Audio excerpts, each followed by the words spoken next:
ازيكم؟ النهارده هنكمل موضوع الحلقه اللي فاتت اللي اتكلمنا فيه عن البرانش تشين امينو اسيدز. هنتكلم عن الجلوتامين وهناخد جزء عن البرانش تشين امينو اسيدز في اخر الحلقه. ايه هو الجلوتامين؟ الجلوتامين ده نون اسينشال امينو اسيدز، حمض امين غير اساسي، المفروض ان جسمنا بيصنعه، بس ساعات في لعبه كمال اجسام جسمنا بيبقى محتاج منه كميات اكبر.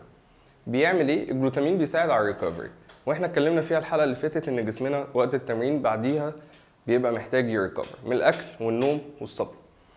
طيب ازاي بنستخدم الجلوتامين؟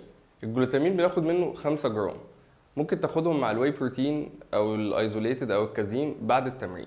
ولو ما لقيتش سكوب جوه علبه الجلوتامين، معلقه شاي ممسوحه دي بتعمل لك حوالي 5 جرام. دلوقتي بقى يجي انت في دماغك سؤال مهم جدا، انت قلت لي البي سي اي بيعمل ريكفري والجلوتامين بيعمل ريكفري، طب اخد انهي فيهم وانهي فيهم احسن وايه الفرق ما بينهم؟ الجلوتامين انسب وقت ليه بيبقى بعد التمرين، لان هو بيخلي جسمك خلاص يريح ويبقى داخل في مود ان هو بيريكفر عشان يبني.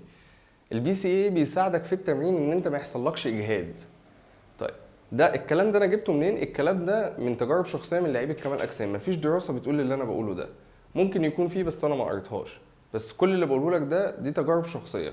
انا احسن وقت ليه، كل الناس اللي جربت البي سي اي خلال التمرين لقيت نتائجه احسن، وكل الناس اللي جربت الجلوتامين بعد التمرين لقيت ان نتائجه احسن. لو عندك اي سؤال اساله لنا على هاشتاج سبلمنتك واستنونا في الحلقات الجايه.